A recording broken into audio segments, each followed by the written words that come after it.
All right, good morning, everyone, and welcome to our Entrepreneur Ecosystem Coffee Break for June 23rd, 2022. It's been an exciting week, I think, in our province. We've had graduations all over the place. We've had National Indigenous Peoples Day, which I think is important to acknowledge, as we always acknowledge the lands that we're joining from. So I will take a moment to say that I'm in Pasadena, which is on the unceded territory of the ancient Beothuk. And I acknowledge with respect the diversity, the cultures of all Indigenous people, especially those in our province, the Mi'kmaq, the Beothuk, the Innu, the Inuit, and the Southern Labrador Inuit. And I ask that you take a moment to think about where you're joining us from today as we recognize those folks in our province and all that they teach us. I know that I've been working with Indigenous communities and I'm always amazed at what I learn and trying to do my very best as we navigate, haha, pun intended, as we navigate through reconciliation. Joining me today is Allison Rowe, who is the current manager of Navigate. Um, Currently wearing three different hats, soon to be hopefully wearing one hat to keep you focused. But she's certainly going to take us through a overview of Navigate for anyone who is new joining us. And I think, Allison, we do have a couple folks that are new, so it'll Yes. be good to get a little brief overview. And then today we're looking at testing your business idea. And I know some of you are entrepreneurs currently, some of you are exploring that world. Some of you have been down that road and might have some insights to share as well. So I do encourage you, especially for those of you that have a business, find your chat, which is a little kind of thought bubble area. And in chat, please put your welcome. So who you are, where you are, your business, maybe a little quick blurb about your business. I'm hoping to get to at the end of the session where everyone can speak up and talk about their business. But in the event you need to leave or we don't get to there, we do share information in our newsletters. Both Allison puts out a newsletter, and then I usually share stuff in my social media as well. So we want to promote you. That's part of what these coffee break sessions are about, is giving you an opportunity to promote who you are. And perhaps let us know in chat as well where you're joining us from.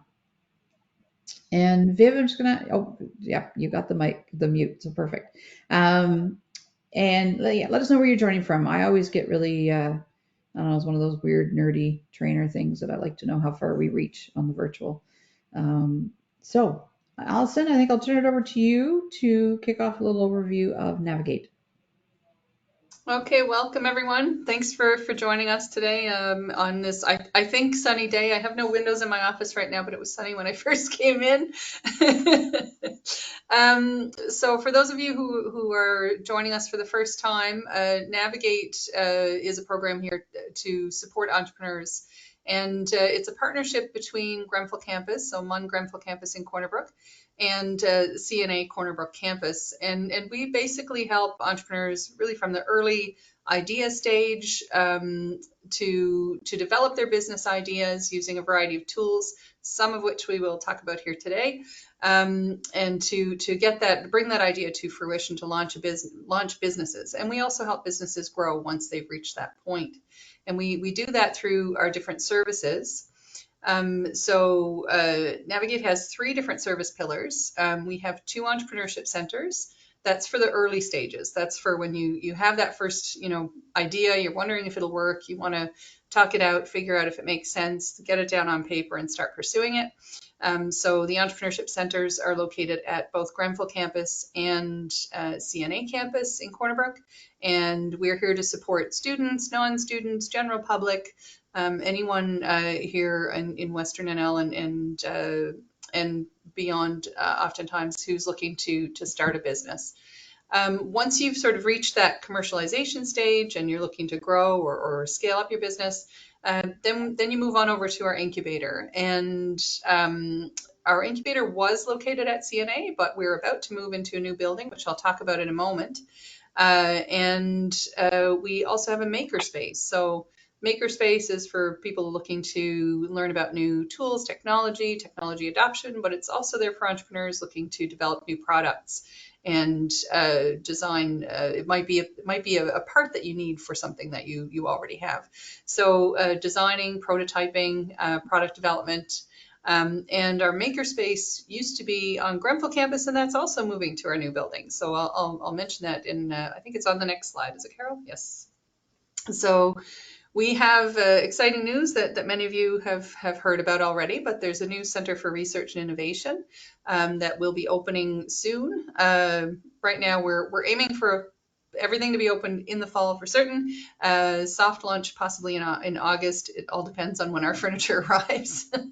So I can't give you a hard date just yet, but we should be fully operational by September. Um, and the center, for those of you who are familiar with Corner Brook, is located just across from the mill. It was the old HR building of the mill, and the mill has been a very generous partner in this venture. It's a partnership between Grenfell CNA and Corner Brook Pulp and Paper Limited. The Center for Research and Innovations will house the new makerspace, which will now have a much larger footprint. We're going to have what we refer to as a clean makerspace for technology, and a dirty makerspace for things like welding and carpentry and whatnot. There will be an industrial training center that will be run by CNA and the mill, and then there's the business incubator, and we'll have co-working spaces, meeting spaces that you can avail of, and hopefully a very vibrant community of founders, innovators, startups, students, researchers, and other industry folks who'll be there to help you out. So stay tuned. That's so exciting.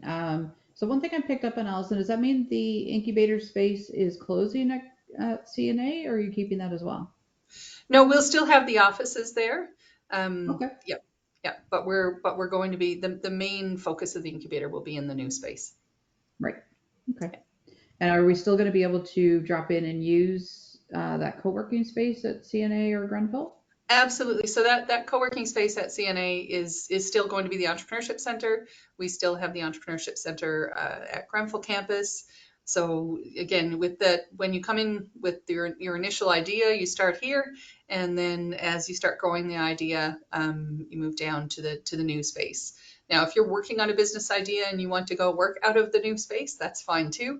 We encourage everyone to come out and, again, really connect and network. A lot of ideas, well, as we'll talk about today, ideas start in one place and often end up in a very different place. So, and that's through the connections and feedback that you get from people out there, be it other business owners or potential clients. Okay, excellent. Thank you.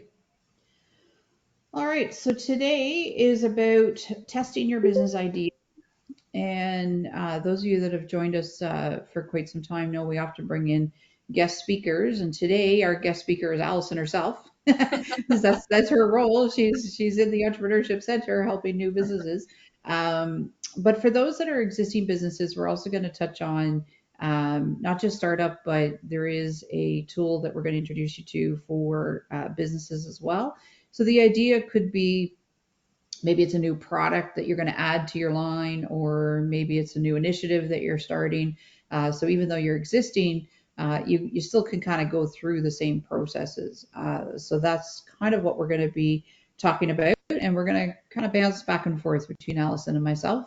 And we're hoping that if you folks have used any of these tools, and I know Mo and Mark have definitely been exposed to these tools before, as have I, but hopefully we can get some stories of how they've worked or how you've used them. So on that, I'll start it off with you, Allison. Okay.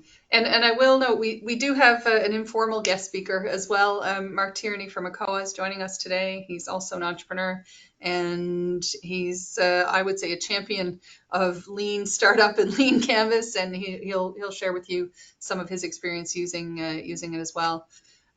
So for a lot of you, you're probably wondering, well, what is this lean canvas? What is the business model canvas? So when you're starting a business, historically, a lot of people just started writing a business plan. And the problem that was discovered with that is you write a business plan, you have your idea, you build your business, you put it out to market, and there's a missing piece. You didn't really do your homework, and you don't really have clients who match what it is that you've created and put out into the world. So to save people time, energy, money and costly mistakes. Tools such as a lean canvas and business model canvas were developed to help you really go through the processes that you would, or the ideas that you would elaborate on in a business plan, but in a single page. It's basically a one-page business plan. It's a template that you can put together to help test your business idea before you make all of those investments and whatnot. So the Lean Canvas was developed by Ash Moria, and it's basically, like I said, that one page business plan to test your key assumptions, your key ideas about your business and whether or not it's going to potentially work. And the canvas is broken down into 9 different building blocks. And on one side of the canvas, you basically have your product idea, and then the other side, your market. And what you're trying to achieve when you fill out the canvas and get your ideas down on paper is product market fit. So you want to make sure that your idea actually solves a problem for customers and that you're going to have customers. Because if you don't have customers, you don't have a business. So it's really important to make sure that you've got that sort of fit before you invest too much. So we're going to talk just a little bit about these different blocks, and Carol and I are going to bounce back and forth between sort of explaining and getting your input and getting everyone to think about what that means for your business or for a business that you know of, for example. So when you're starting a business, what's the first thing that you need to, what's the kind of, without this, you won't have a business idea. And that first thing is a problem that you're trying to solve, essentially. So there's a problem that clients need solved, that customers need solved. You've identified it and you're looking for solutions to that problem. So when you start using a tool like the Lean Canvas, basically you want it to be, it's meant to be a fluid tool. It's not a static tool. It's not something where you write it down and you leave it and you forget about it. You're gonna, I believe it's a company Strategyzer that recommends that when you fill this out, that you do it with sticky notes. And you keep moving things around and you keep editing and you go out and you talk to customers and you come back and then you edit it again and you continue to use the tool as you develop your business as well. So the first thing you want to do is to identify the top 3 problems that your potential customers might have. And I don't know, Carol, if you want to kind of throw it out to everyone we can get them to give some examples of what that might be, get them thinking about it. But it could be, if we said for something like Airbnb, what were the problems that Airbnb started to solve? Anyone want to jump in? Sorry, we've got something going on. Someone's popping in and out. Yeah, just trying to get stable there. So if you were starting the business Airbnb, what do you think the problem was that they were trying to solve?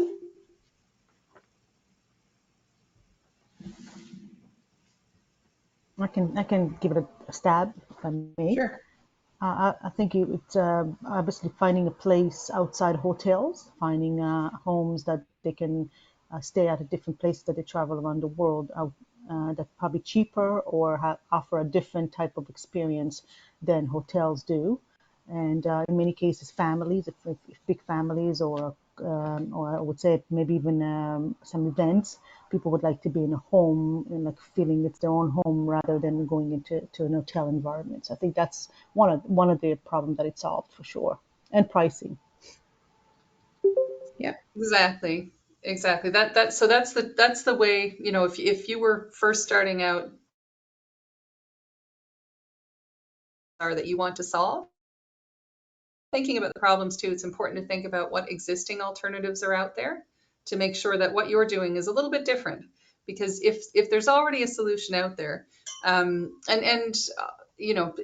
this, I don't want to say that you can't start a business that's just like another business in your community, by the way. There are lots of, lots of, we'll say law firms. There are lots of, there are businesses that you're going to have multiple versions of within a community.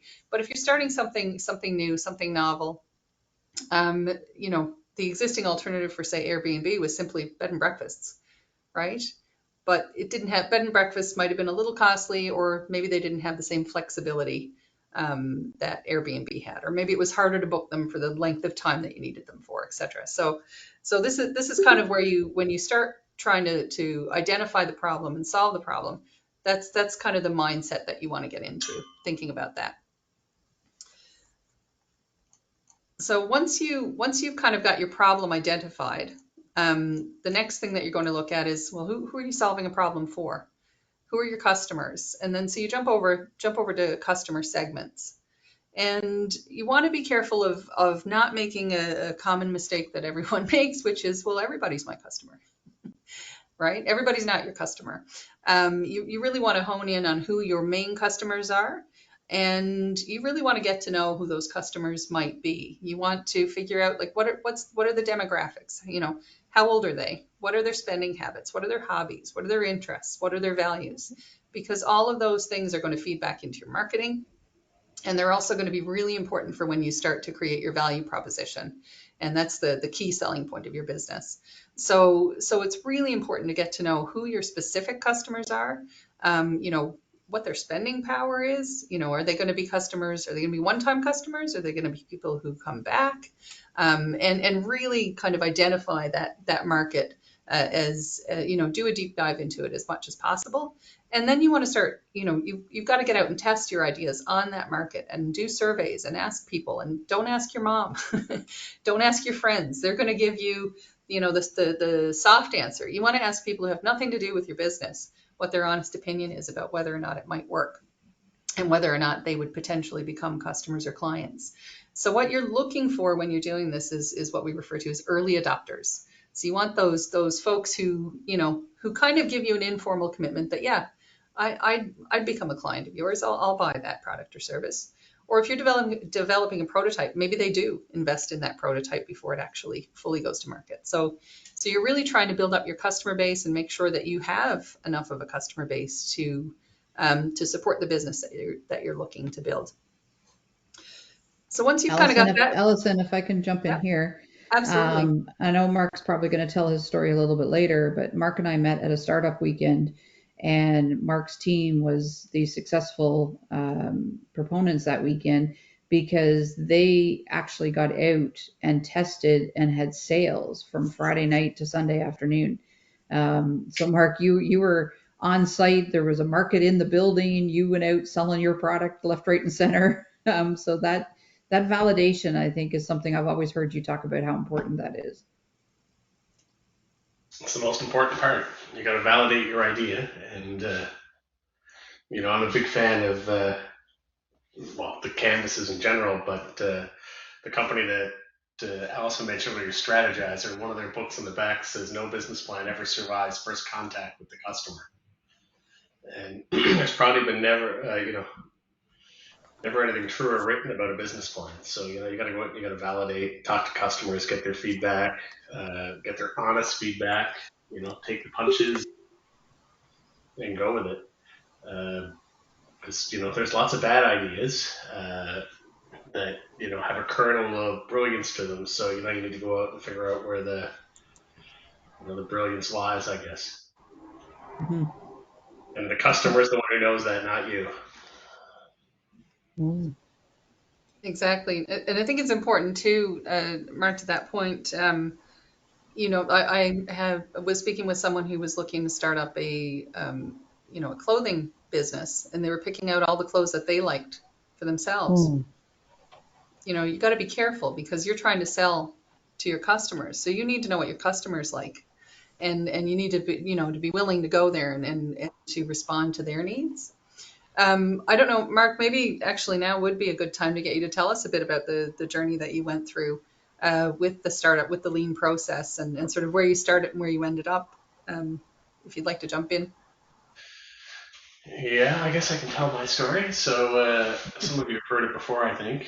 Well, I'm Mark Tierney. My day job is I work with the Government of Canada, COA, and I work on funding, I guess, small business and supporting various programs like Navigate. But one of my friends challenged me to go to one of the startup weekends, not as a mentor, but as a participant. So hopefully there'll be a startup weekend this fall in the new center, right, Allison? Yes, we, Uh, we should be hosting the Jose Lam Startup Weekend again and a few other competitions as well. so I went to this startup weekend and I pitched a breakfast business, mobile breakfast business, for lack of a better term, and then met three other wonderful people who, I'd never met before that night. And we started talking about food and food ideas, and we got onto the idea we all like to make sauce. So we all went and made sauce Friday night at I don't know what time. And then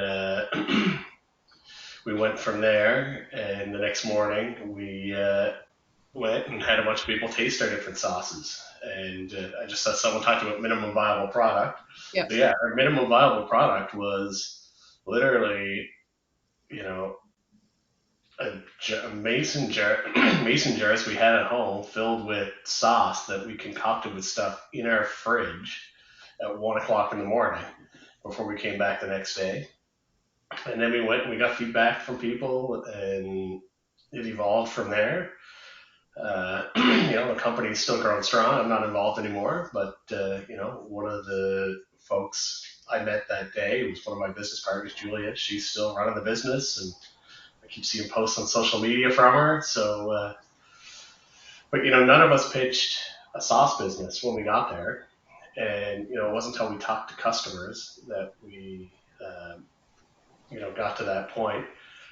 So, you just kind of get out of the building and go talk to people. And, I'm not going to say the day of a 20-page business plan is over, but, it's basically over.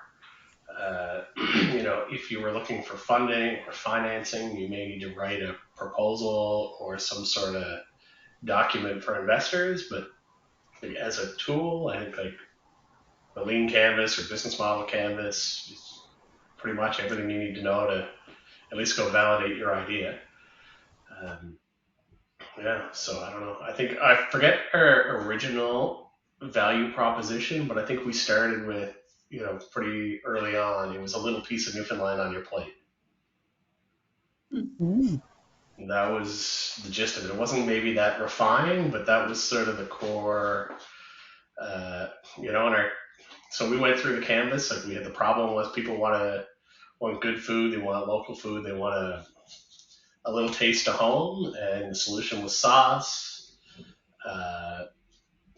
The value proposition was a little piece of Newfoundland, and our first channel was Indiegogo, and we sold sauce futures on Indiegogo that Saturday. And our customer segment was pretty broad. It was Newfoundlanders who eat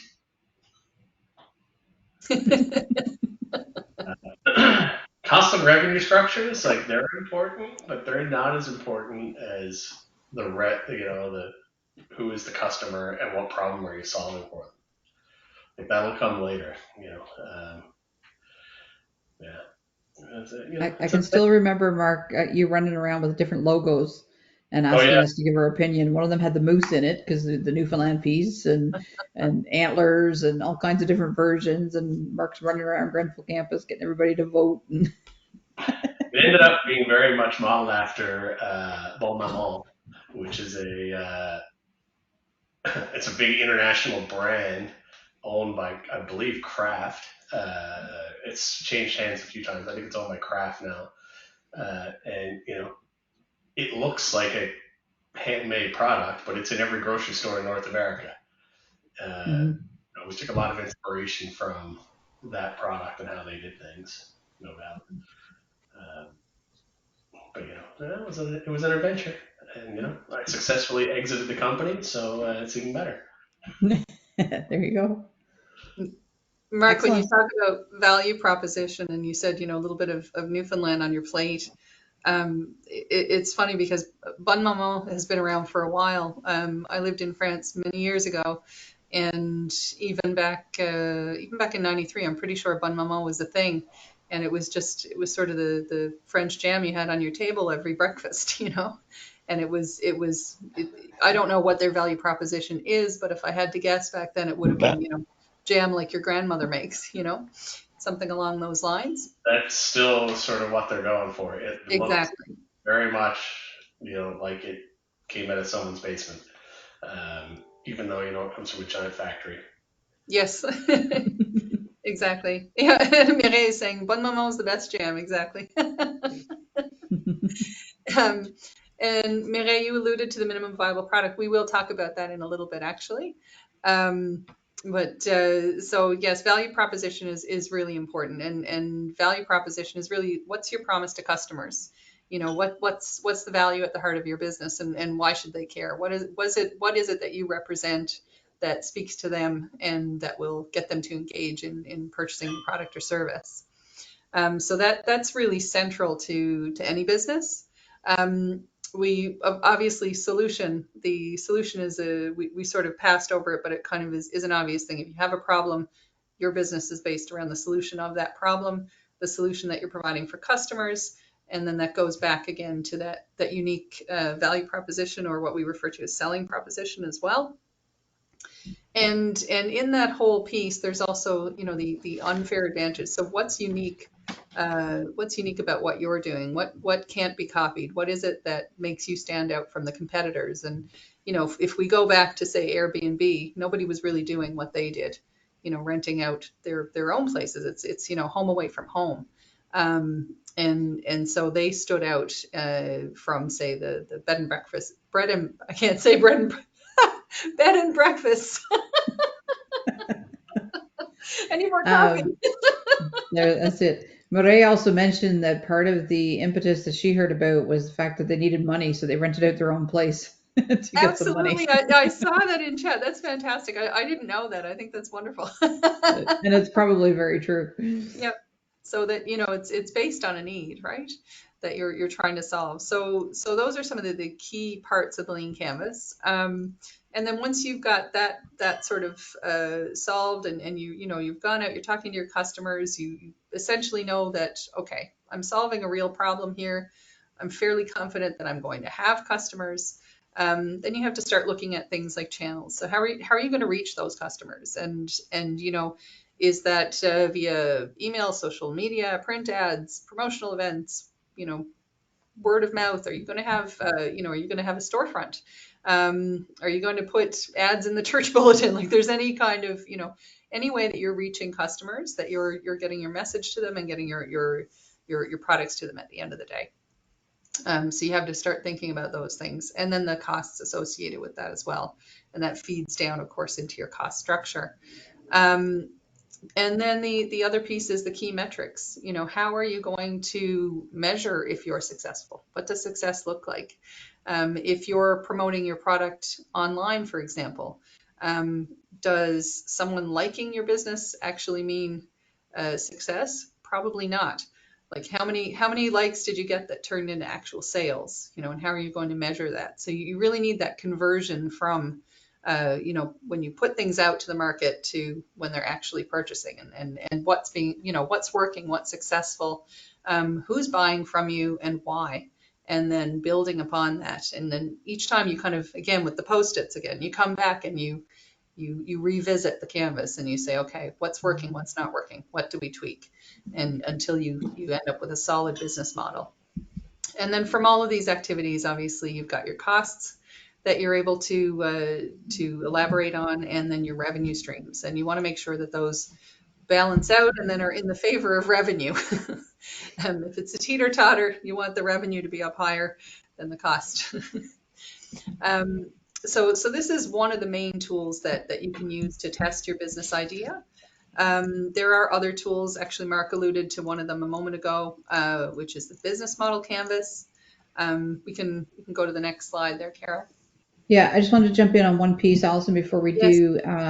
When I went through the boot camp that Navigate offered a couple of years ago, we had one speaker come in. It was Billy, actually, Billy Newell, those that may know him, talking about key metrics. And we're in a world where you can kind of measure everything. And it's really important to figure out what you need to measure. And I'm looking at Mireille, who's user-friendly websites, and I'm thinking, you can get all kinds of reports. And I get these things every now and then saying, you had this many users, or you had this on your website. I'm like, I don't even know what any of these mean. But that's why people like Mireille help, people get set up and understand. But, looking at what is it you want to measure? And then do you have those mechanisms in place to measure it, so that you can start to make sense of some of those things. So just wanted to touch on that, because I think technology today, we can measure pretty much anything, but it doesn't always mean something. So absolutely. mention that one. Yeah. Absolutely. That's why I say be careful with you know, equating likes with clients. You know, Hmm. what is the conversion rate of those likes? And so it's really important to make sure that you're actually tracking that whole client journey from when you know first contact to when they purchase and beyond, and your customer service as well, and seeing how all those things fit together. Yeah, sometimes I think there's a race between my father and my husband about who likes my posts more. Or first, oh, I beat your father. Oh, I beat your husband. It's like, okay, well, liking's great, but you guys Mark don't just fly put for me. up the saying, likes don't sell bikes, as the saying goes. That's right. That's right. All All right. right. So So the other tool. the other tool is the business model canvas, and they're very similar, and both are equally valid, and you may use either or depending on what it is that you're trying to achieve. But basically, the lean canvas, you're setting yourself up as a startup, so it's very agile. As is the business model canvas, but it's more structuring yourself as a business. And if you have an established business, or you've already got a functioning business model, you may want to use the business model canvas to help you when you're testing new ideas, new products, new services, etc. So essentially, it's the business model canvas looks almost identical to the lean canvas, with the exception of the four elements that you can see highlighted in green. So instead of talking about problem and solution, because you've already identified it at this point, you're talking about your key partners. So who are the folks that are going to help you to achieve those different activities to the problem that you're solving? What are the key activities? So your solutions are then linked to those activities. How are you solving those activities or how are you solving those problems? Sorry, for customers. And customer relationships. So you start diving a little deeper into the customer relationship aspect of your business, and then key resources. What are the things that you need to be able to achieve what you're doing, and what is it that what are the assets of your business? And so this is another tool that you can use. What I'm going to do is we actually have all of these tools available on our website. I'm going to put the link over here now in chat. If you bear with me for one moment. Whoops, chat just disappeared on me. Come back. There we go. Yeah, while you're doing that, Allison, one of the things that I wanted to mention, I find I don't sell to consumers. My client base are businesses, and often when I participate in marketing activities like workshops or find different tools that I find a lot of them are geared to consumers, right? You're talking about, age of clients and where they live and demographic, all those, that other data. But I found this, I use this when I started my business. I was sharing with Allison the other day. It's really hard, or I'd show it up because I write in pencil and it's really, really light. But I actually had all this filled in for my business. So this works if you're selling to businesses as well. You just got to get yourself into a little bit of a different mindset. It's not so much age and how many children and disposable income. You're looking at a business and what their needs are, but you can use these tools for that. So I just wanted to kind of mention that for, I know a couple of the folks here, their target audience is business as well. Absolutely. Yeah. And you can adapt these tools to fit your specific business model and the different goals that you have. It's basically, again, this is a testing tool, right? So and the pieces of the tool sort of match up. So you can see as you're listing out your ideas on one side, are they matching with the ideas on the other side? Do they make sense? Are there things I need to keep? Are there things I remove? Then you go out and you talk to customers and you see if that actually fits. And then you go back and you tweak it again. I'll talk about the website again. So on our tools section, we have so there are downloadable links for the different canvases that you can download. There are videos explaining them in more detail. We're just touching on them lightly here today, just in the interest of getting as many of the tools as possible into your hands. But there are lots of resources online that explain these different parts of the business model canvas and lean canvas in more detail. And there are lots of examples out there of canvases for existing businesses, well-known businesses, that you can look at to kind of give you an idea of how you want to set this up for yourself. So again, lots of great tools. Canvas is I will mention, because we will get into this a little bit more after, but there are literally hundreds of different canvases you can use for any number of purposes. Canavisor is a company that develops a lot of these, and they have business model canvas, lean canvas. I'm running down a list here of there's lean change canvas, there's feedback canvas, there's SWOT analysis canvas, there's open innovation canvas, and on and on. They have So a facilitator canvas too. exactly, exactly. And so these are all tools that are meant to sort of replace a lot of the traditional tools that were, a lot more burdensome, took a lot more, they were more labor intensive. And again, like the big, when you're writing your business plan, and it's like writing a big report, but at the end of the day, is it really agile? Is it really solving the problem that you're trying to solve? So using these really helps you do that in a much lighter way, and also, stay resilient, keep that agility, and be able to adapt it as you get real feedback from your customers in real time. So I do encourage you to go onto the website and look down through the first section in particular. And there's a section there that says more canvases. Click on that link for Canavisor, and you'll see all the wonderful, wonderful things that are out there to help you basically save time, energy, and money when you're developing your business. So why the lean canvas? I mean, we sort of touched on this. We touched on this a little bit already, but essentially, like the lean canvas allows you to test your idea on the market before you invest too much, before you spend too much time, energy, money going down the wrong path. So with the lean canvas, it comes from the lean startup process. You start with your idea, you build it out in your canvas. You've got your prototype, and your prototype might be a service that you're looking to offer. It doesn't have to be a physical prototype, but your product or service. And then like Mark and his company, they went out with their first sauce that they cobbled together at 1 a.m, and they tested that on real people and got feedback. And then they took that feedback, they took the information they learned, and they went back to the drawing board and said, okay, we've stumbled on something that actually works here. Let's roll with it. And that whole process, I'm pretty sure, Mark, you would have used for every new sauce and new product that was added to Saucy, testing it on the market, getting information from people about what they would change, and then making sure that you had that product market fit. Feel free to jump in if you want to add to that, Mark. I think that's, I'm trying to eat. That's why I'm turning my camera off. Sorry. Double duty here today. But yeah, I mean, I think it doesn't matter what the business is. You got to take feedback from the customer and adapt and, move on. And, I think engaging with the customer directly is really important. So, and listening to them, because, the saying the customer's always right is, it's not totally right. Like oftentimes customers are wrong too. But you still have to listen to them and get their feedback and incorporate that and learn. So, with every new product, that's sort of what you have to do.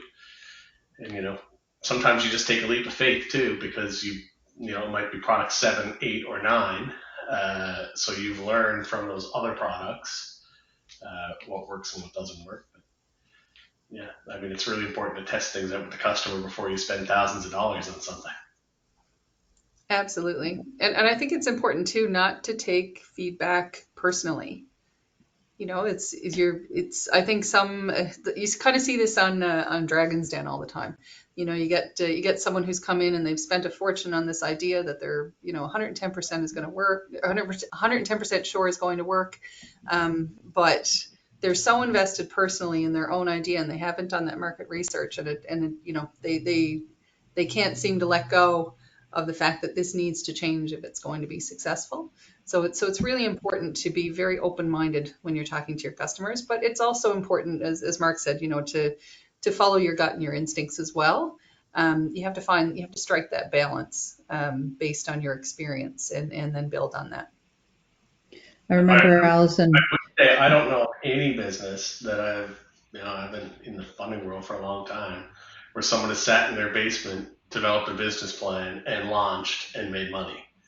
Like I can't think of, like, none come to mind. Like almost all of them were some sort of iterative process, or they were in a business and saw another opportunity, and you know what I mean. Like they were already interacting with people.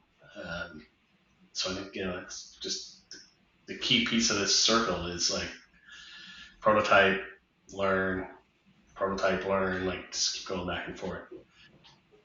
Exactly. Yeah. I remember Billy saying, and I'm holding my hands up, he'd say, we're building this, but people want this. But we're building this, but people want this. And he's like, you got to listen. If they want this, you build this, you don't build that. And, and he always said it was so many young people, especially, or young in the startup realm, not necessarily age, but they were so fixated on this one idea, and the market was demanding this other idea. And they were like, nope, we're invested in our idea.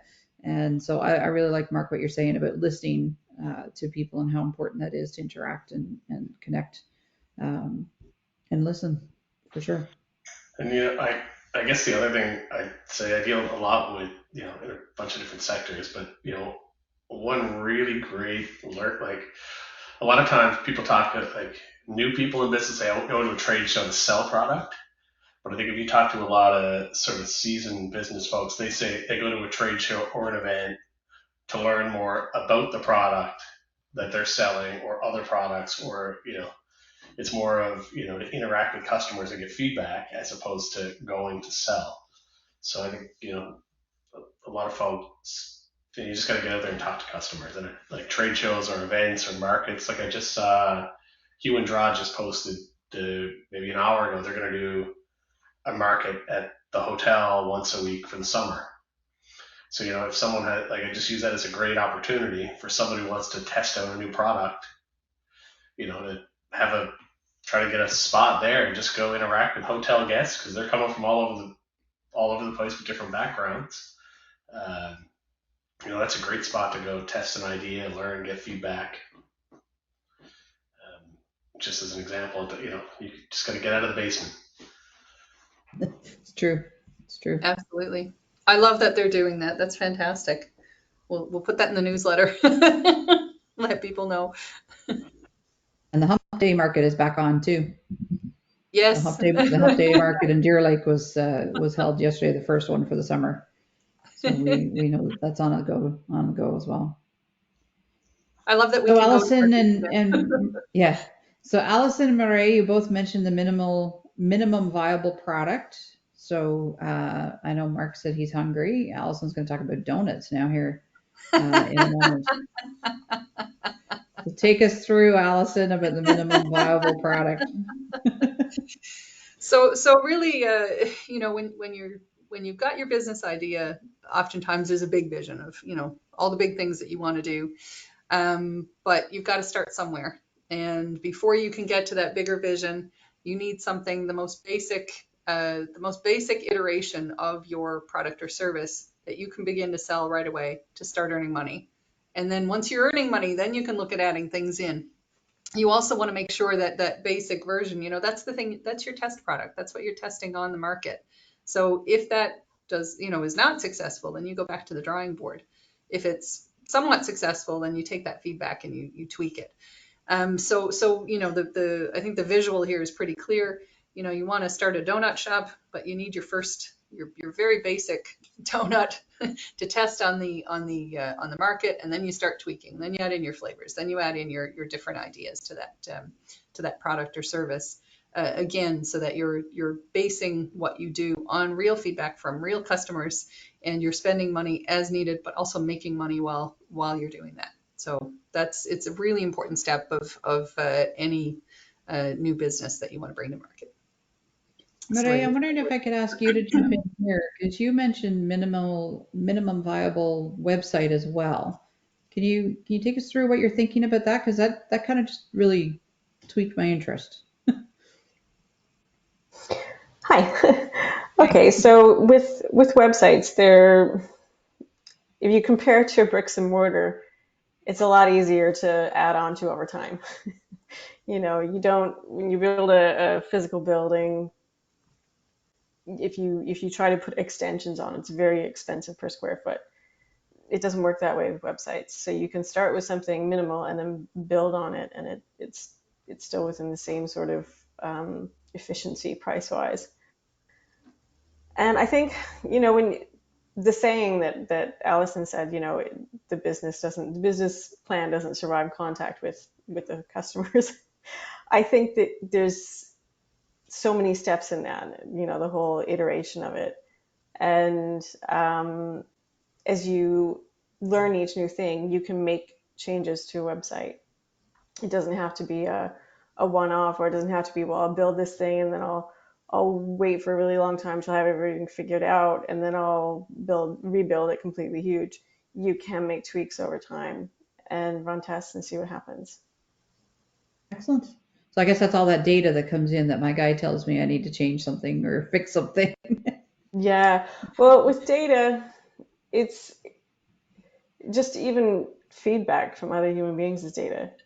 Just chatting with people. There's a lot of emphasis placed on analytics from websites, but I think when you're just starting out, when things are very small, I don't think analytics are all that useful, because they're about having a large quantity of data.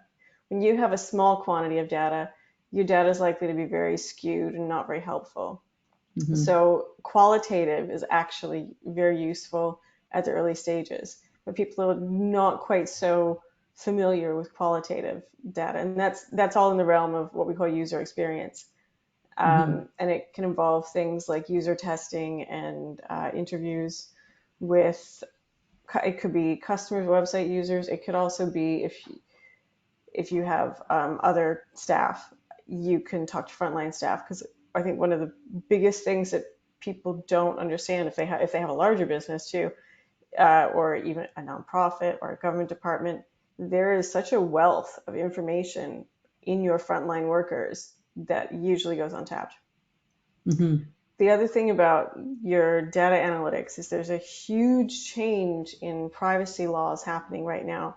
And Google Analytics is, they're basically one big privacy violator.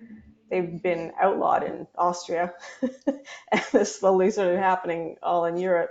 And Canada's about to adopt similar stringent laws based on GDPR. On top of the fact that about half of the web surfing public is now using blocking technology, so you don't get tracked. So you don't really know, like, the information that's coming through from Google Analytics. You don't know how many people you're even getting. Like, that's not your actual traffic. So Google Analytics is in most websites, but is also, we're in a shift as well. And there are new companies coming out that are more privacy minded. And so there's, something to keep an eye on. Yeah, no, that's excellent. Thank you for sharing that. I agree. I mean, I often, if I get a new client, the first thing I ask them is, how'd you find out about me? And early days, it was, well, Allison told me about you, or Mark told me about you, but now I'm finding, oh, well, I searched this, and you came up, and I'm like, cool, my search engine optimization is working because you're finding keywords. But it is interesting to hear. I had almost within a week 2 different clients that searched 2 completely different things, and both got to my website, which was really kind of cool to kind of hear what they're thinking of and what they're searching. So thank you, Mary, for that background piece on the analytics. It's kind of interesting to hear. Mm-hmm. That goes back. I mean, you can link that back to the Canvas too. Key metrics. Yeah. How are you going to measure them? What's reliable? So it's those feedback mechanisms are really, really key. Yeah. Going back to minimum viable product, I mean, the donut explanation is really easy to see and visualize. Another sort of visual that you'll often see is this with the car. If you're looking to start or develop a car company, don't start with the wheel, start with the scooter, because you want to make sure that that whatever design that you're building it's functional, reliable, usable, and has that design element built in versus stacking. So you really want to have that minimum viable product that represents where you're going with your business as well. Can And I tell a quick minimum viable product story? And then I have another absolutely. 30, but the drones that are flying off the coast of Newfoundland for fisheries enforcement and Coast Guard and whatnot. The software used to fly those under the fog, I remember when that was being tested, and the engineers were literally running around the MUN engineering building with laptops telling them to turn left or right in the hallway. And it went from there to, I remember a year later when I had a meeting with they flew a helicopter, they had a helicopter take off and land on a landing pad that wasn't on the university campus. So, they iterated, but it all started with, literally someone walking around with a laptop telling them to turn left or right in the engineering building, which was well mapped out in the software. So, it doesn't, and that's what they sold to investors. Wow. Right? Like that was what they had when they went to market. Basically. And now there's researchers testing fog on the Grand Banks. There's a thing on the news last night about a bunch of scientists are going between Sable Island and the Grand Banks to learn more about fog.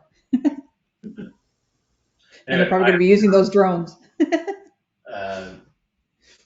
See you. Thanks, Mark. Appreciate you jumping in. Thank you, Mark. All right, so this gives you an idea of what that minimum viable product might look like for your specific business and the things to think about when you're developing it. So we've talked a fair bit about it and why would you need it. I'll give Allison just a bit of a break because I'm going to basically throw the next slide up, which is all that she's just kind of recapping what she has said. It is all about testing, right? It's about testing that market, getting out and talking to people. Marie said it, talk to people, talk to your employees who are talking to people. If they want this, don't sell them this, right? So it's all about getting out and balance the offerings with what people want. Ideally, it helps you to be more cost effective rather than building that great big car and spending all that money. You're building that minimum product, you're getting some feedback, and it's giving you then some more insight into building the final product. So you're reducing your risk. You're hopefully having less work around, which obviously then helps you with your costs. And you're getting, I love what Marie said, it's not about quantity of feedback, it's about the quality of the feedback. So talking to the actual customers and letting them know, what they like, what they don't like, and they're telling you straight ahead. Awesome. All right. So the last piece you've got on here around this section, Allison, is about the hypothesis testing.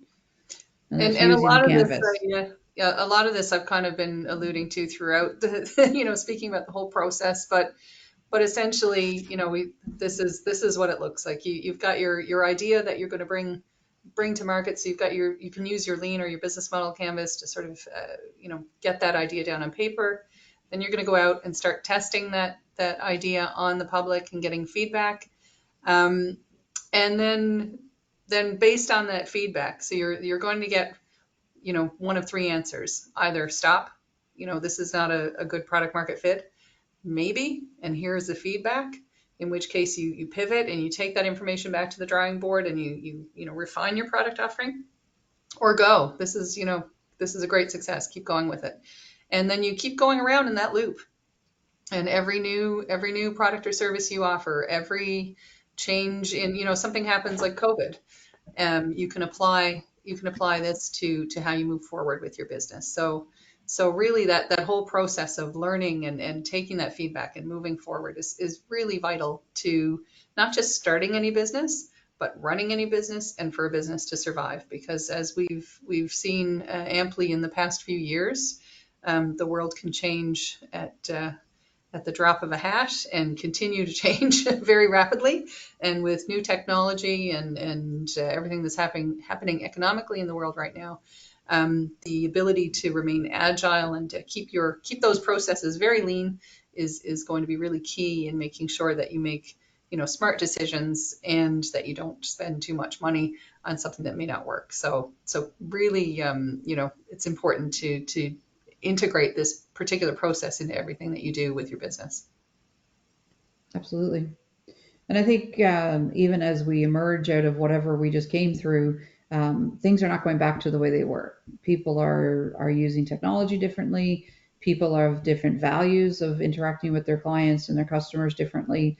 And so how you respond to dealing with people and what they're looking at. I was having this conversation earlier this week. I think there's been a pent up demand of getting together in person. And as people are feeling comfortable to get together in person, is we need to do it now before the summer hits. And like it's just been everybody is like the demands are just coming out of people want to get together and recognizing that summer is a different time. I expect September is going to be more of the same, where people are going to want to connect, whether it's in person or through technology, who knows? But I think there is that pent up demand. We see it with travel, right? The travel industry is starting to take off because there's been that pent up of I haven't been anywhere for 3 years. I need to travel now, right? So certain industries I think are going to see a huge surge. How that evolves over time, be interesting to see.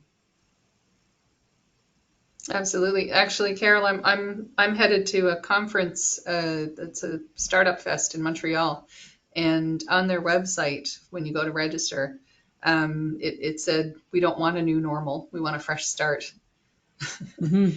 I I like think it. a lot of people are feeling that. It's like we don't like the new normal, right? So I want to hit Yeah, reset and start with something new. So.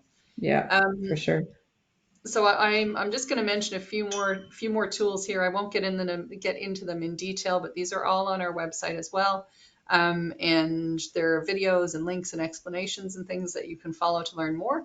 But the value proposition canvas is one of them, and that canvas basically takes it takes your customer segment and your value proposition segment of the lean canvas or the business model canvas, and gives you a tool to elaborate on that in more detail. So that on one side, you've got the values that your company offers in terms of the problems you solve, how you solve it. And then on the other side, you've got your customer profile and the customer needs and the things that the customers need from you. And so this canvas helps you really find that really valuable product market fit as well. So I would encourage you to check this out on our website and to look at the different links that are there.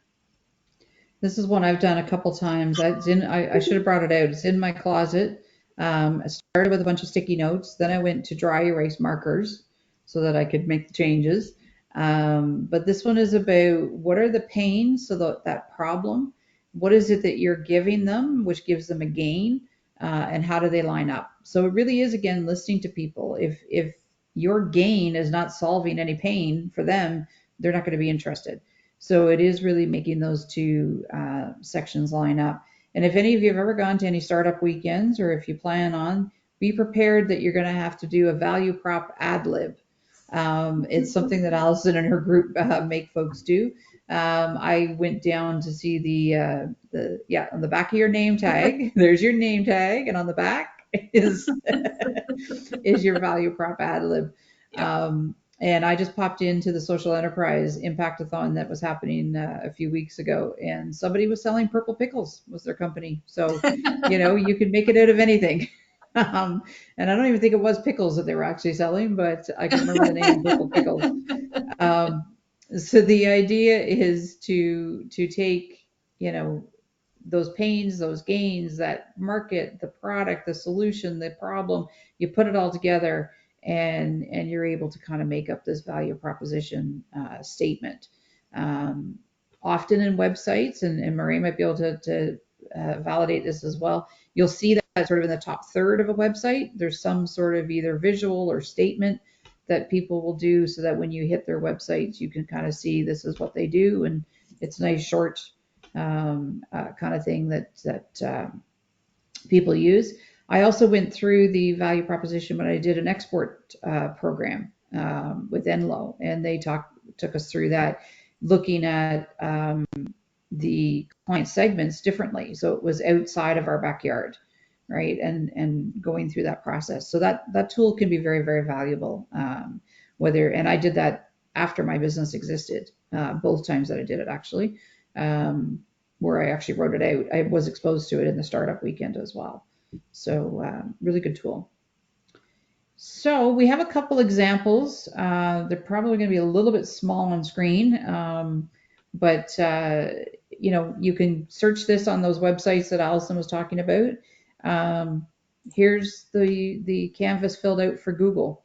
So the problem was irrelevant search results of existing search engines, hard to find what you were searching for.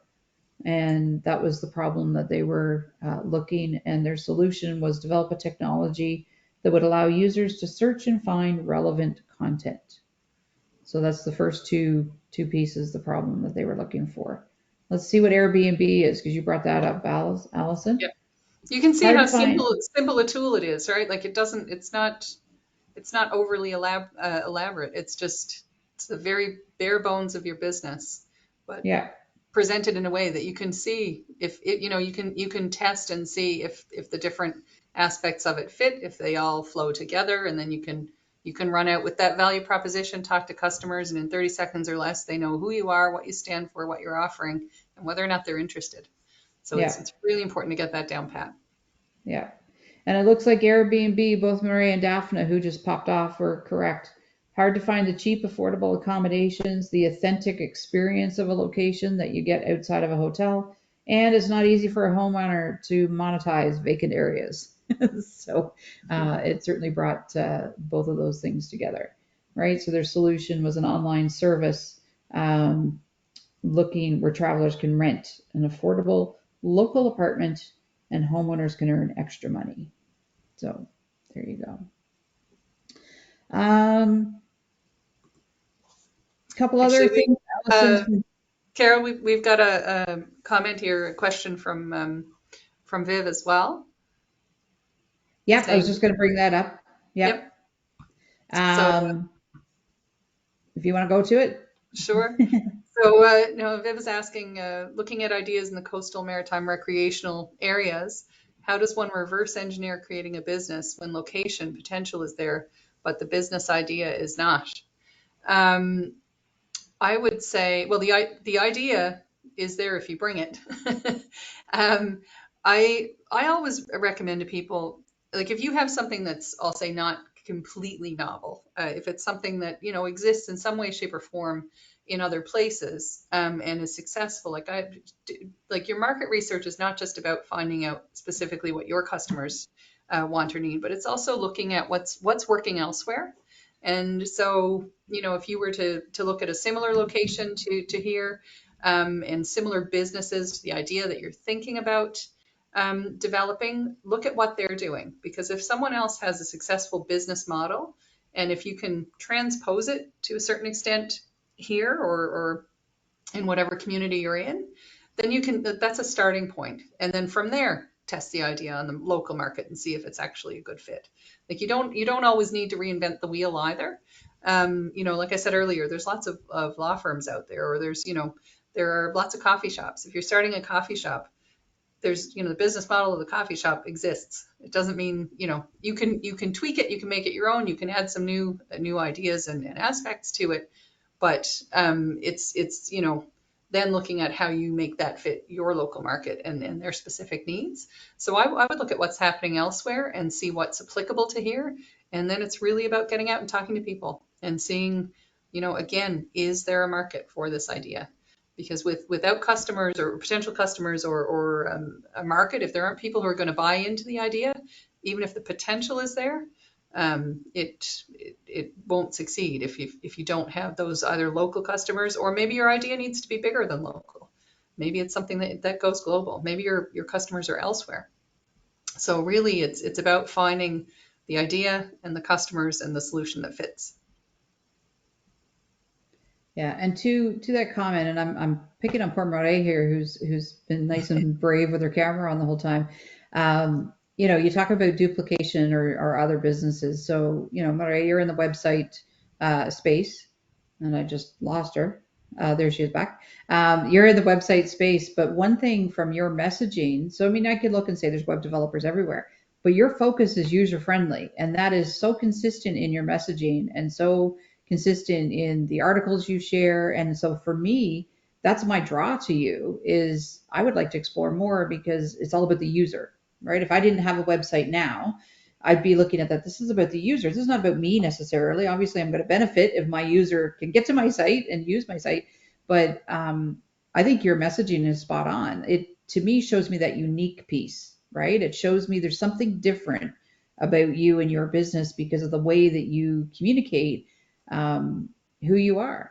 So to Viv's question, I would think, yeah, if there's other things that are similar, it's that in that lean canvas, there's that one square about what is the unique, what can't be duplicated, what are you doing differently than somebody else, and that your business idea might just be that one little aspect that makes it a bit more unique for that area or that particular business.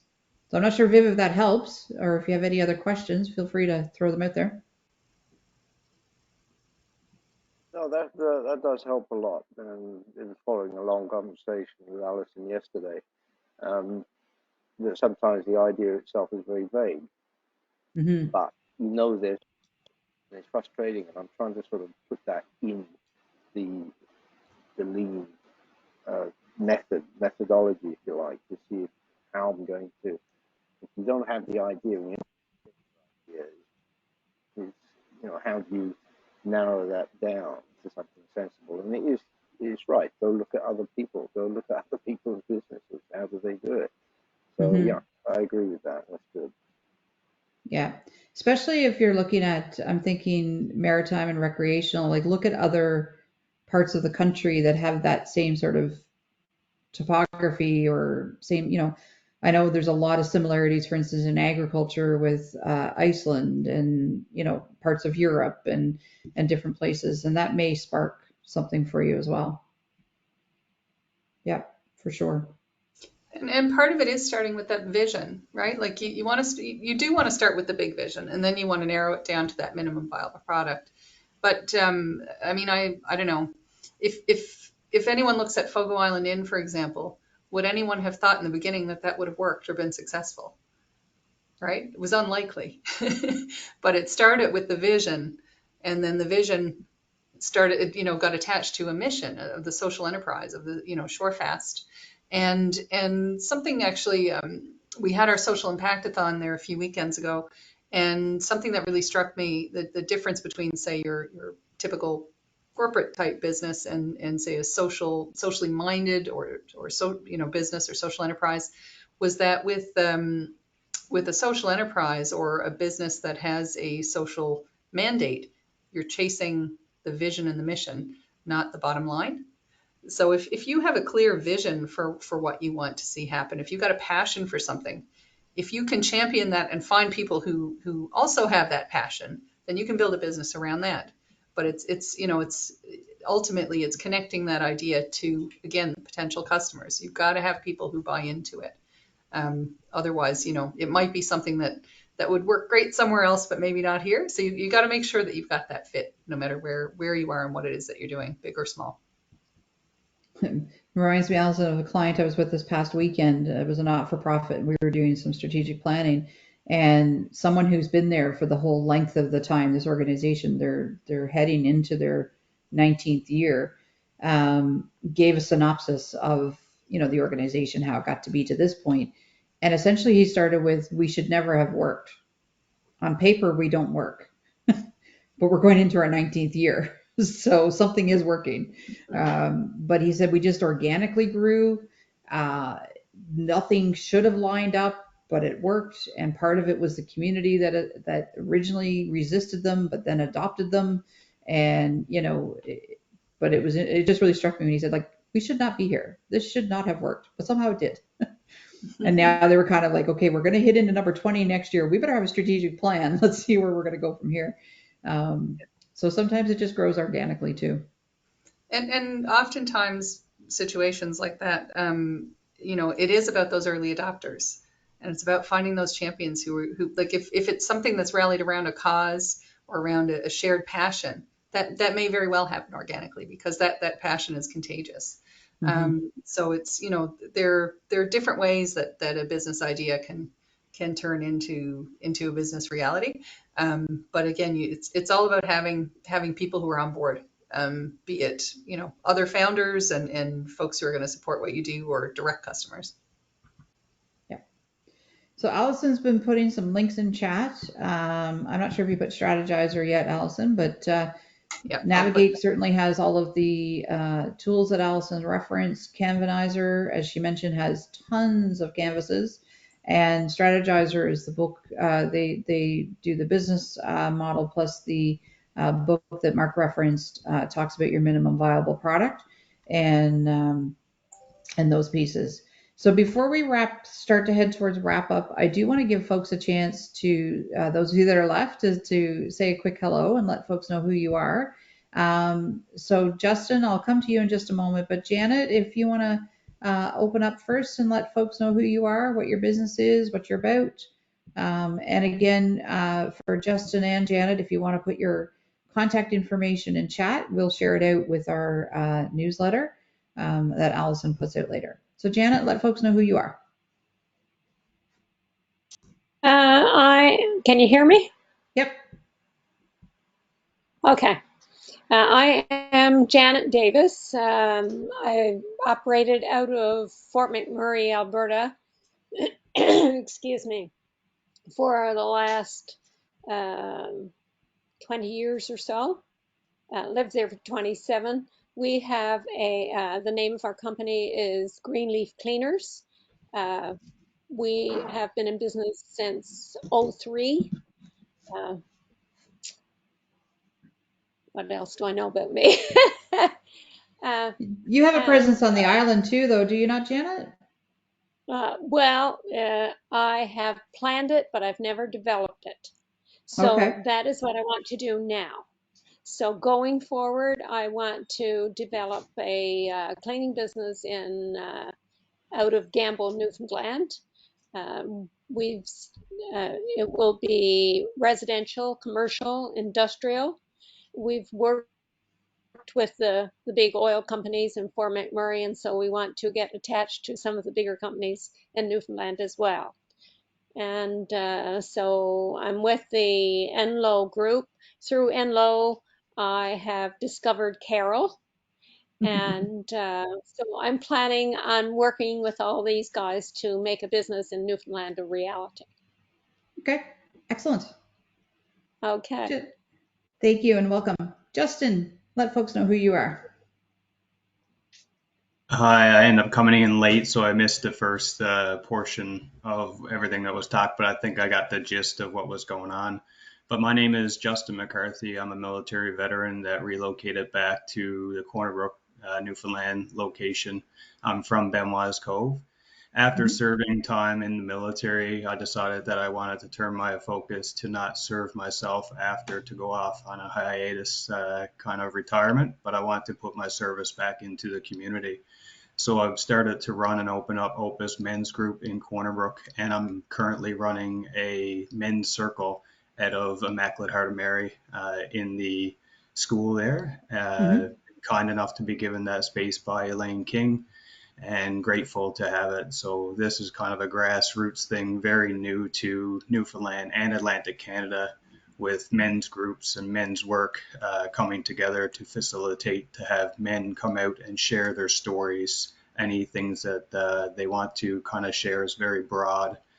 So yeah, this is something that I'm interested in. There is a business side behind it. I can tell that it is an entrepreneur focused movement for myself to move in this direction.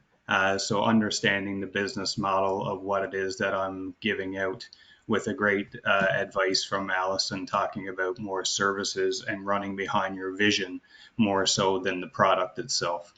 So I have done a little bit of business education through MUN, through Grenfell. I have some coursing done there, worked with Navigate about 4 years ago on a couple different little things that I was trying to do at that time. But it's something that I definitely would love to avail of moving forward with this service with Newfoundland and hopefully Atlantic Canada. Okay, excellent. I think Can that's very powerful. 'Cause you're absolutely right, Justin. I don't think men are used to getting together and talking and sharing. And Women know this. Justin, could I ask a quick question? Like, will there be activities linked to what you're doing, or is there a social enterprise aspect to what you're doing? Yes, most definitely. Currently with the men's circle that I put off every Thursday from 6:30 to 8:30 at the school. Within that circle specifically, the first half is about practice. It's about becoming grounded in your space, becoming present. I do breath work for about 20 minutes of that first hour, as well as envisioning journeys and meditation. So after that, then the last hour is about sharing and the sharing circle and holding that space with an integrity for one another and honoring each other's stories. So following this men's circle, I'm hoping that into the fall I can continue to build the awareness around it and to bring people into the circle and then start putting off one-day seminars with the future hope of putting off weekend retreats and potentially week-long retreats next summer.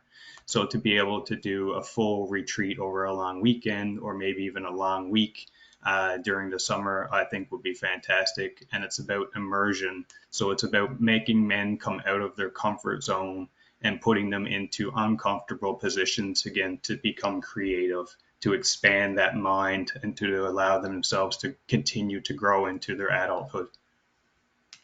Fantastic. wow, that's Um, fantastic. we should connect because I have some ideas and another group I'd like to connect you to as well that might help build out some of the things that you're doing. Sounds good. Yeah. Excellent, thank you. And for what you missed, Justin, the session's recorded, so you'll be able to pop in and catch the first part. Oh, excellent. Thank you. You're welcome. Ray, do you want to give us an update on what you're at these days? Hi, so I'm a website designer and developer. I'm also trained in user experience, and that's the lens that I come through whenever I'm developing anything. As Carol said, it's you tend to think about making a website from the point of your business, but you're not actually going to be using your website that much. It's your customers who will be. Mm-hmm. And I'm at this moment trying to expand my skills in terms of accessibility, because there's a huge problem online where the bulk of websites are inaccessible to all sorts of people who have different types of disabilities. So that's what I'm spending myself on this week. It's kind of fun. That's excellent. It's interesting because I noticed, and I'm trying to adopt it, but I really don't have any training in it. So this might be an option for you as you learn to maybe share with community. Maybe we should get you on as a speaker. The image description, like when you put on social media, if I put a picture up of a graphic, I'm noticing that more and more people are describing what that graphic is. And I'm trying to figure out how to do that myself. And I'm trying my best. I don't know that I'm actually hitting it all the time, but but even becoming aware of, and I should know this because I taught a workshop in government about services with fairness, dignity, and respect, and one of it was all about e-readers. People aren't visually always seen, and the e-reader needs to interpret your images and things, but somehow that just went out of my mind. But that was something I'm noticing a big trend on now is people starting to describe graphics and things. And I think that must be out of that, is it, Maria, because of the accessibility?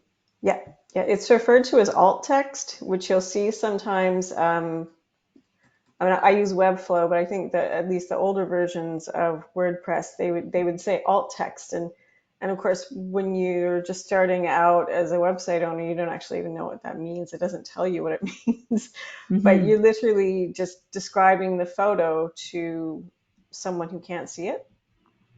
Screen readers are also used by people who are dyslexic. So obviously they don't really need the photograph described to them, but the alt text is there for anybody who has any sort of, it could be blind or it could just be they don't see quite as well because there's a range of visual impairment. Mm-hmm. And Webflow's been bringing out a lot of tools over the past year to help mimic different vision problems. So blurred vision, or one of the most common problems on the internet is there's not enough contrast between the type and the background color. So, dark gray on black is obviously not readable, but you do get about 80% of websites have problems with at least some of their text. You can't see it. Mm-hmm. But yeah, I think you're seeing online more people using that alt text on on LinkedIn and other places because the accessibility rules have been rolled out in the US. And I think there's more awareness in general, aside from law, but also going towards, diversity, inclusion, and equity. Mm-hmm. There's that push. Mireille, Excellent. quick question: is some of the technology and some of the work that you're working on geared towards, say, seniors, for example? Because so many Anything things now are only accessible online, only, anything that is about accessibility tends more towards seniors in general because of the fact that our eyesight deteriorates with age, except for mine because I've been wearing glasses since I was 10. But a lot of problems with chronic health happen in older years. So also issues around mobility and whether or not somebody can hit a target. Like when you look at your icons and clickable links on your screen, they need to be a decent size in order for people to be able to aim and hit that, especially if they're on a touchscreen device. Because at least on the screen we're looking at now, on a laptop, you can use your keyboard to surf that page if you have mobility issues. But if you're using a touchscreen, then you have to be able to poke it. And if your hand is shaky, it's very much harder if you've got tiny itty bitty little links. So it's all these little things that go into accessibility, and it's not one big thing. It's like so many other things with websites. It's just setting really good defaults for how you make things instead of just whatever is the fastest and easiest. Mm-hmm. I like that. See, I love these things. I always learn something from somebody. Viv, do you want to introduce yourself? Tell us anything more about your adventures, what you're at? Yeah, I just moved here last November. I was a civil servant in the UK and also in Canada previously over the years. So landed in Corner Brook. So I've never lived in Corner Brook before, but it was such an incredible place. And where we live, we look out the window and it's, is equal to many of the top sites you see in Europe and in other places of the geography. So I'm looking at this and I'm looking at the water and thinking, there's so much we could do with this. So that's what I'm doing right now, starting. My ideas are completely vague, and this kind of forum is fantastic. And I will be reaching out to talk with you, Justin, because I think there's a lot of areas that are in common for activities, external activities, outdoor activities that your group and your work could be part of. So anyway, I'm just at the moment, I'm sitting back and listening and absorbing all the great information from all of you.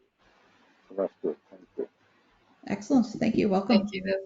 I was going to mention earlier, actually, in response to your previous question, networking. When you're still trying to figure the idea out, the more people you can talk to and even say, I'm kind of exploring this. What are your thoughts? They might, in those conversations, there might be that little gem of an idea that comes out of that conversation, that spark that becomes the core of your business. So, come to as many events and activities as possible. I'll mention as well, Small Business Week. It happens towards the end of October. I can't recall the exact dates. It may be the 16th 22nd this year, somewhere around there. I think I And there have are it. lots of opportunities to get out and meet, entrepreneurs and business folks in the area. And again, once the new center opens, come on down, come work out of the co-working space, talk to as many people as you can, and those ideas will really flow and start to form organically. Yep. Small Business Week is October 16th to the 22nd. So I was told that recently, so I put it in my calendar. I got it right. You did. You did. So again, if you want to put your business information over in chat, if you haven't already, or any social media tag or anything at all, feel free to do so. Encourage you to go to Navigate's website. They've got the tools and resources, as Allison has pointed out today, but also there's a recording of our past events. There's newsletters. There is a business directory. So Janet, once you're up and going, for instance, if you go look at that business directory, simply you send in your logo and there's a format there. It tells you what information goes in and you can go on and click. It's very visual, which Allison loves because she's a very visual person. So you just click on all of these different logos and it'll take you into businesses here in the province. And it's free to register. You just need to send your information into Allison and she'll definitely do that. Stay connected. So networking, as she said, that's what we're all about. And follow Navigate on all of their social media platforms. And Allison's info is there once again. I'll put And my info again in chat. I'll copy it over in case anyone wants to copy and paste it out as well. excellent. And thank you. Thank you for taking the time to look at that, right on time. Thank you for taking the time to join us today. The recording of this will come out shortly and it will be shared on my social media as well as Navigate social media. And feel free to share it with anyone else. We are going to step back for a couple months over the summer. We did run events last summer, bit of hit and miss. We thought this year we'll give everybody a bit of a break, downtime. However, we're looking forward to those in the area that we might get a little soft invite launch down to the new center sometime in the summer. So kind of hoping there'll be some treats there that we can go on down and meet in person. Otherwise, we hope to be back in the fall. So stay tuned. And I don't know, Allison, I'm liking Maria's topic. I'd like to maybe explore that around accessibility. Absolutely. Yeah, I love that. And I was invited to be a pitch competition judge for some young entrepreneurs at the high school the other day. And some of the business ideas they presented were fantastic. And some were geared towards seniors in particular. But the one thing that struck me is everybody's all about promoting on social media, Facebook, etc. And they did consider that, and we will have phone numbers, and we will have, but we're getting away from that, right? So it's pretty soon. It's going to be really hard for anyone who doesn't have regular and easy access to technology to order anything, or to respond to anything, or to so. I think user-friendly options are very, very important and needed, and particularly with our aging population here in Newfoundland and our many rural areas that are quickly becoming more isolated. Yep, absolutely. Well, thank you, everyone. Have yourselves a fantastic afternoon. Have a safe, healthy, happy summer. And we hope to connect with you organically over the summer and perhaps again in the fall. So take care. And thanks so much again for joining us today. And once we have furniture, I'll let you